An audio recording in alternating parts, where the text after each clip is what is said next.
Selamat datang di video terbaru saya.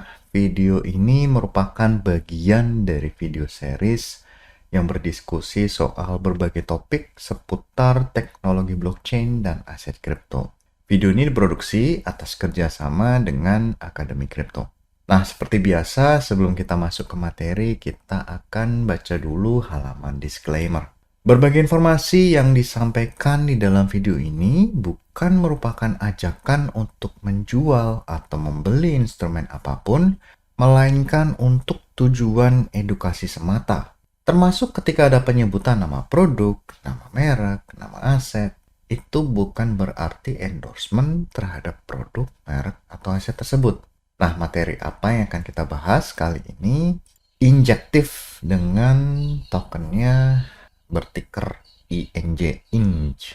Nah, ide-ide kunci yang akan kita bahas atau topik-topik yang kita bahas pertama adalah soal layer 2. Jadi, kalau kita bicara soal decentralized finance, sebenarnya sistem decentralized finance itu butuh satu sistem yang robust pertama, atau tahan reliable lah ya. Kemudian yang kedua itu soal biaya. Kenapa? Karena sistem-sistem decentralized finance itu butuh komputasi yang cukup berat, gitu ya. Jadi kalau di sistem blockchain, semakin banyak operasi yang dikerjakan di dalam sistem blockchain, itu semakin mahal biaya transaksinya. Nah, bayangkan ada satu sistem decentralized finance yang kompleks gitu ya. Kemudian berjalan di sebuah sistem yang biaya transaksinya tinggi. Itu tentu saja akan memberatkan para user DeFi tadi. Nah, makanya si Injektif ini berinisiatif untuk membuat satu sistem layer 2 khusus untuk decentralized finance. Nah, sebenarnya fokus dari Injektif itu adalah derivative trading. Nah, kalau kita bicara soal derivative trading atau produk-produk derivatif di beberapa video sebelumnya adalah kita bicara soal kontrak, gitu ya. Yaitu satu proses atau satu produk di mana kita sebenarnya tidak langsung berhubungan dengan aset, tetapi kita melacak harga dari aset tersebut. Nah, jadi Injektif sendiri merupakan satu protokol layer 2 yang dibangun di atas Cosmos SDK. Gitu ya. Nah, jadi fokusnya adalah interoperabilitas. Karena kita tahu sendiri sebenarnya Cosmos itu punya satu protokol untuk berkomunikasi dengan blockchain lainnya. Nanti akan kita bahas lebih lanjut. Nah, kemudian tadi fokusnya ketika kita bicara soal DeFi, pasti biayanya mestinya rendah ya. Kemudian cepat, kemudian aman. Jadi fokusnya ada 3, fast, low cost, dan secure. Kemudian juga tanpa without intermediaries atau tanpa pihak perantara. Karena kalau dengan pihak perantara biasanya ya ada biaya-biaya tambahan yang muncul supaya kita bisa memakai service atau layanan yang disediakan oleh si pihak perantara tadi. Kemudian token native-nya namanya INJ. INJ ini apa? Ini sebenarnya bukan token tapi koin mungkin ya, karena dia bergerak atau hidup di dalam layer 2. Jadi native-nya namanya INJ, dipakai untuk bayar biaya transaksi, staking, dan governance. Jadi semuanya pakai INJ. Nah, permasalahan yang dicoba untuk diselesaikan oleh Injektif itu apa? Yang pertama, kalau kita lihat centralized exchange itu kendalinya penuh di perusahaan centralized exchange atau CEX. Kemudian bagaimana soal transparansi dari operasional si exchange tadi atau data-data yang ada dalam exchange tadi? Apakah si informasi exchange tadi murni berasal dari user ataukah ini dimanipulasi? Atau volume transaksi, apakah ini murni atau memang inflated, artinya manipulasi dari si centralized exchange tadi? Kemudian kalau kita bicara soal biaya transaksi di dalam Ethereum terutama, itu cukup tinggi kan. Kalau ada decentralized finance, aplikasi DeFi yang berjalan di atas Ethereum itu relatifnya biayanya cukup tinggi. Kemudian kalau kita lihat soal cross chain. Jadi belakangan ini kan cross chain mulai muncul ya, mulai ramai gitu. Artinya likuiditas dari satu chain ke chain lainnya itu bisa dialirkan gitu. Jadi tidak hanya berkumpul di satu chain saja, tetapi likuiditas bisa mengalir ke chain-chain yang lain.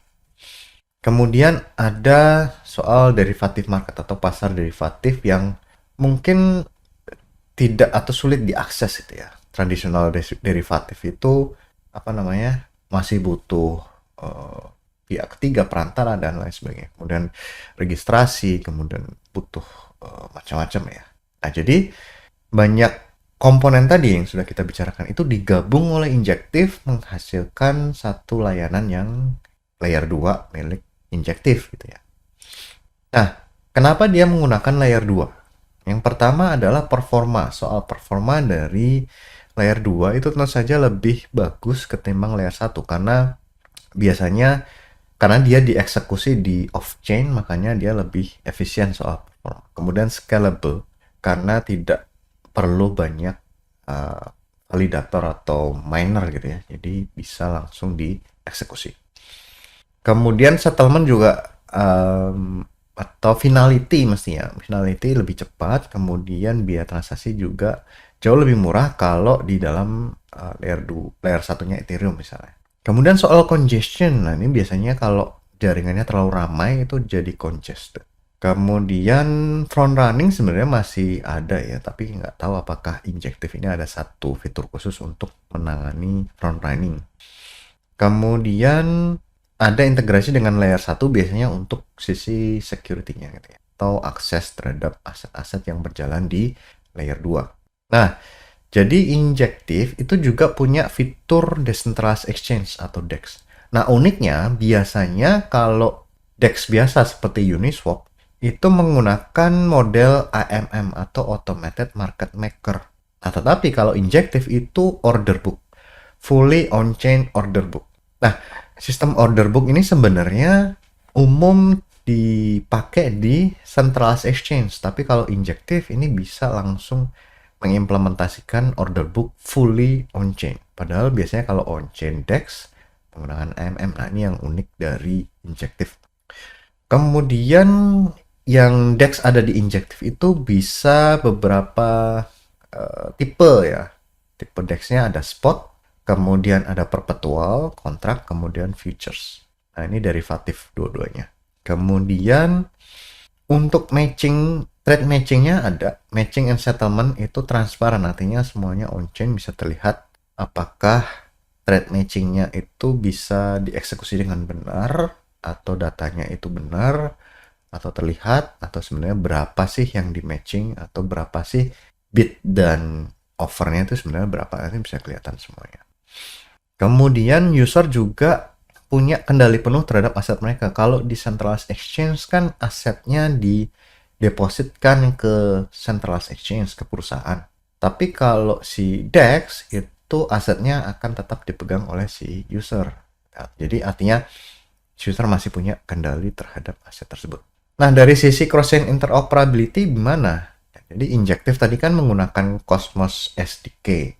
Nah, Cosmos SDK sendiri punya satu fitur yang namanya IBC atau Inter Blockchain Communication. Nah, ini dipakai untuk protokol cross-chain-nya atau cross-chain communication-nya. Kan IBC yang dibuat oleh Cosmos. Nah, ini jadi salah satu yang paling dieksplorasi gitu ya, IBC. Karena formatnya cukup menarik. Nah, dengan menggunakan IBC, dia atau interoperabilitas dari Injective yang menggunakan IBC itu bisa terkoneksi dengan Ethereum, Cosmos, Solana, dan macam-macam lain. Kemudian ada juga bridges, jadi atau si cross-chain interoperability-nya itu ada bridges yang punya fasilitas untuk mentransfer token di antara chain-chain yang berbeda. Jadi menarik sekali. Kemudian tujuan dari cross-chain interoperability adalah meningkatkan atau memperluas likuiditas gitu ya, di antara blockchain. Jadi tidak lagi terbatas pada satu chain saja. Jadi likuiditas bisa mengalir ke banyak blockchain. Kemudian trading opportunity juga makin luas karena makin banyak atau makin bervariasi jumlah atau tipe-tipe aset yang bisa dipertukarkan atau diperdagangkan di blockchain yang berbeda. Nah, kemudian ada derivative trading di dalam sistem atau protokolnya injektif. Ada perpetual, ada future, ada synthetic asset. Nah, kemudian si user bisa menciptakan custom market. Kemudian tidak ada broker, jadi bisa langsung berinteraksi dengan sistem. Kemudian bisa mirror forex atau stock. Ya, jadi ini real world asset. RWA itu kan sekarang lagi populer. Jadi kalau ada stok atau saham itu bisa di mirror di injektif, kemudian bisa dilakukan derivative trading terhadap aset RWA tadi. Nah, bagaimana dengan on-chain order book miliknya injektif? Ini salah satu yang menonjol di protokolnya injektif gitu ya. Karena dia sangat berbeda dengan AMM miliknya Uniswap. Kemudian kalau Anda familiar dengan traditional exchange yang misalnya di centralized exchange seperti Binance gitu. Nah, kalau Anda familiar berarti order book-nya Anda bisa pakai dengan mudah. Kemudian fully decentralized, tidak dikontrol oleh server pusat manapun. Kemudian lebih efisien dan pricing-nya juga terlihat. Kalau misalnya bid dan offer kan price-nya, latest price-nya gimana? Yang mana? Kemudian kita bicara soal token injektif atau INJ. Utility-nya apa? Pertama untuk staking. Karena injektif ini kan layer 2, jadi dia butuh INJ untuk mengamankan jaringan dan mendapatkan reward. Jadi kalau staking dia akan mendapatkan reward berupa INJ token. Kemudian biaya transaksi, kalau mau mengeksekusi satu transaksi itu bayar dengan menggunakan INJ. Kemudian untuk governance, voting, kemudian ada mekanisme burning. Kemudian kalau si sistem itu biasanya treasury ya. Kalau treasury sudah mengumpulkan fee yang cukup banyak, biasanya dipakai untuk buyback. Kemudian setelah di buyback, tokennya di burning. Jadi dengan burning token itu artinya jumlah token yang beredar itu semakin sedikit. Artinya setiap value atau setiap nilai dari token tersebut akan meningkat karena semakin langka. Nah, ekosistem dan project miliknya si injektif itu apa saja? Integrasi dengan wallet seperti MetaMask, Keplr, dan Ledger. Kemudian partnership-nya juga cukup banyak, Bit, Wormhole, Axelar. Kemudian aplikasi yang berjalan di atas injektif ada Helix dan Frontrunner. Kemudian developernya cukup aktif dan komunitas validatornya juga cukup. Bagaimana dari sisi security dan performa? Kalau kita lihat si konsensus dari injektif itu menggunakan Tendermint. Nah, Tendermint-nya milik Cosmos itu cukup terkenal dengan fast finality dan low latency, artinya tingkat throughput-nya atau kapasitas dari konsensus ini, Tendermint, itu cukup besar. Jadi dia bisa memproduksi satu blok setiap detik. Jadi hampir real time ya. Jadi mau finality-nya itu dimasukkan satu blok nih. Finality-nya juga cukup cepat. Kemudian validator mengelola jaringan dengan propose dan confirm block. Ini normal terjadi di sistem proof of stake. Kalau smart contract-nya yang ada di injektif biasanya audited dan secure infrastructure. Nah, ini perlu dicek ya apakah smart contract auditingnya dijalankan dengan baik. Bagaimana dengan governance dan community-nya? Jadi ada community driven governance, kami dengan DAO ya. Kemudian bisa propose dan launch new market.